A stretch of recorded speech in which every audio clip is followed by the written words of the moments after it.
we are joined by Alan Miller, that's Climate Finance and Policy Advisor. Thanks for joining us, Alan. My pleasure. Very nice to be with you, Adrienne. It is lovely to be with you as well, even on this extremely hot day, and we've had a lot of these hot days.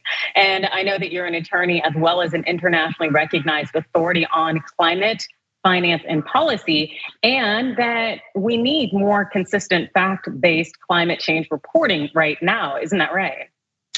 Yeah, I think more than ever with all the disasters that we're seeing, the incredible heat waves, and it's almost impossible to describe everything that's going on and how quickly it's happening.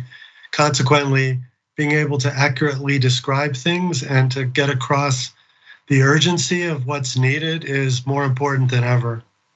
Absolutely. It seems that we are in these kind of unprecedented times when it comes to the climate change, and that there aren't enough informed people on the reporting end. I've definitely experienced it myself, and I recognize the limitations of my own knowledge, which is why I don't jump into this arena, but prefer to talk to experts such as yourself.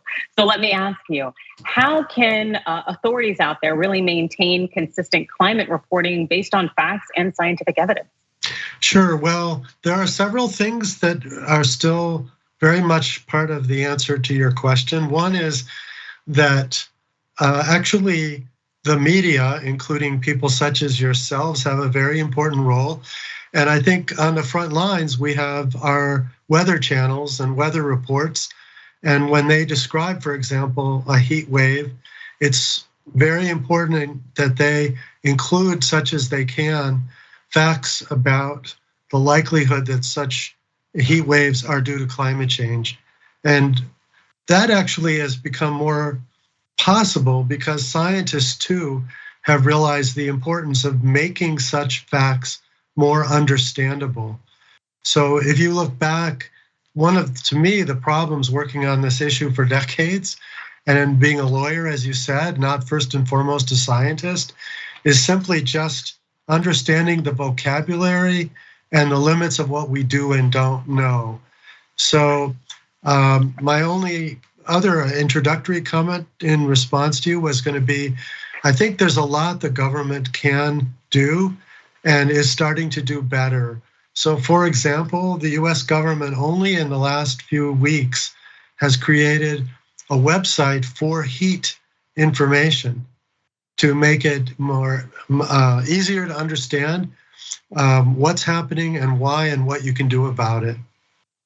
That's an incredibly powerful thing, because I think that a lot of people do look to the government or the leading authorities to tell them what is going on and to give them clear and concise information that is accurate. And that seems to be a little bit difficult, especially coming out of an administration where it did not seem like we were necessarily getting information. We're seeing misinformation, disinformation campaigns, all sorts of things going on.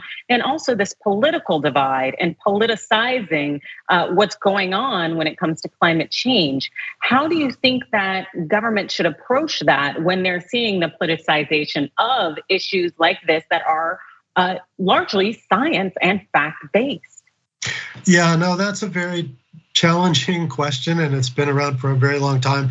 First, just to start, you very accurately pointed to the fact that in the last administration, led by he who shall not be named, as far as I'm concerned, we did have a president who confused matters greatly by himself saying that climate change was a hoax, and even saying that ozone depletion wasn't a problem because his hairspray worked better when he had ozone depleting chemicals in his hairspray.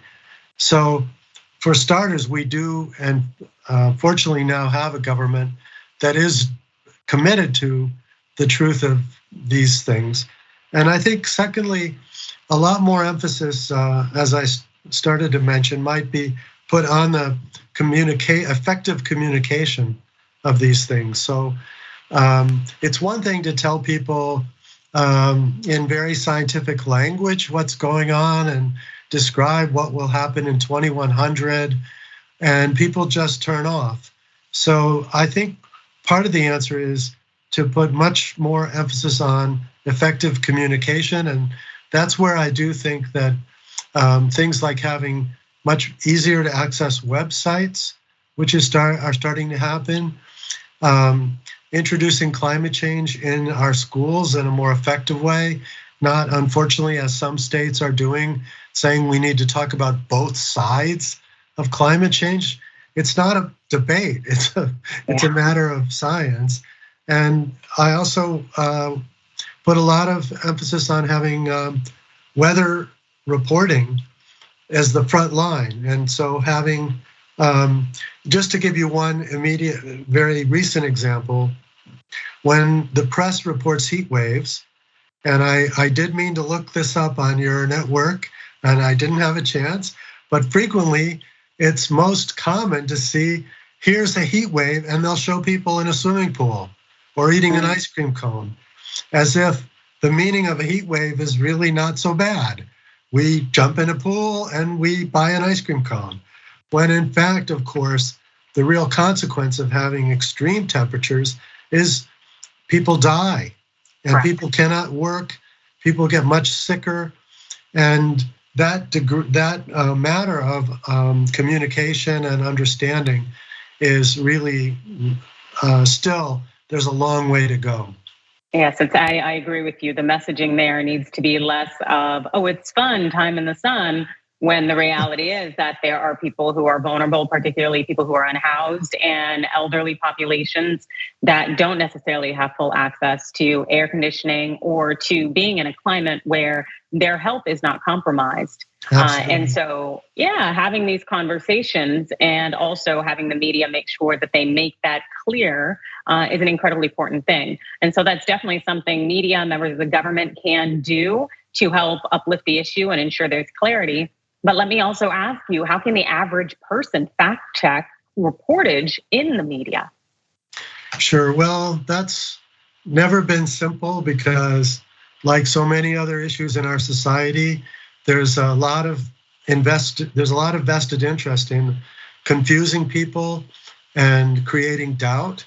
And that's been true, but going back to the issue of smoking and tobacco and continue until pretty recently with oil companies, as we know, spending a great deal to challenge public understanding. So I think there's not a simple answer to that.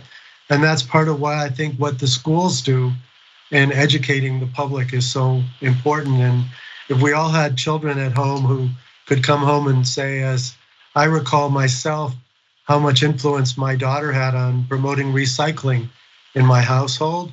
And I don't know if you have kids, Adrienne, but I'm sure if they came home and told you what they had learned in school that day about climate change, it would have an influence in your household as well. Absolutely. I think that can be a very powerful message when it comes from people who love you, but also it does kind of put it in the framework of how you care for our earth, our world right now will have the impact on my future. And so I think that that's an incredible message that hopefully people will really share with those that they love.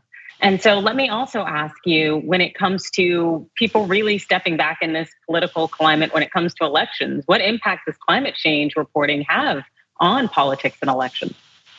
Oh, I think increasingly it's becoming a more and more important issue.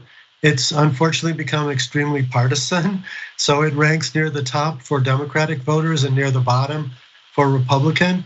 But it's also a generational issue. And I think as being a baby boomer myself, born in 1949, I think seeing the difference, I still teach in a number of universities as well. And I think there's an extraordinary generational difference here where as younger people urgently need to vote on these things, it's their future more and more, much more than frankly mine. And I think about this with my own daughter and hopefully maybe my friends, many of whom have multiple grandkids at this point. So as they age and become voters, I think that's going to become, it's going to be, in answer to your question, an increasingly important political divide. Yes, I agree as well. And I think that when we consider the politics and where a lot of people are, in this point in time, when people fearing very much us being in a recession, even though we may not technically have that label yet, a lot of people would like to consider the issues that they can think of as being immediate in front of them, whether it's paying rent or being able to put food on the table. And so that larger issue of what could happen 50 years from now, or even could happen 50 days from now, is not necessarily at the forefront of their mind. And I guess if those individuals were before you right now, what would you say to them? Yeah, no, I think several things, starting with the reality that we started off this conversation talking about the extreme heat waves. We also could refer to the flooding of extraordinary magnitude in Kentucky and in St. Louis, where you've had 9, 10 or more inches of rain in 24 hours, amounts of rain that typically would take months. Those things are costing millions and even billions of dollars today, not 50 years from now. These are real world consequences right now. And I think putting more emphasis on making those connections to climate change, what it's doing already, and how much worse it's going to be month by month, year by year, and places which, Portland, Oregon, people didn't have air conditioning, they didn't need it.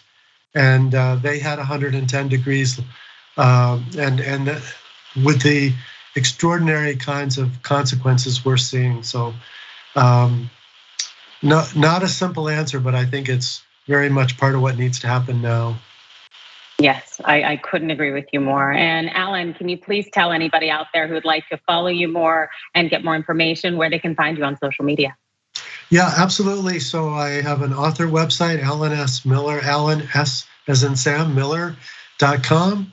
And I post everything that I write. I'm a frequent blogger on current topics like the recent Supreme Court decision, and do accept email through my website. Fabulous. Thank you so much for joining us. That's Alan Miller, Climate, Finance, and Policy Advisor. Thanks, Adrienne. Thanks for watching The Young Turks. Really appreciate it. Another way to show support is through YouTube memberships. You'll get to interact with us more. There's live chat emojis, badges. You've got emojis of me, Anna, John, JR. So those are super fun. But you also get playback of our exclusive member-only shows and specials right after they air. So all of that, all you gotta do is click that join button right underneath the video. Thank you.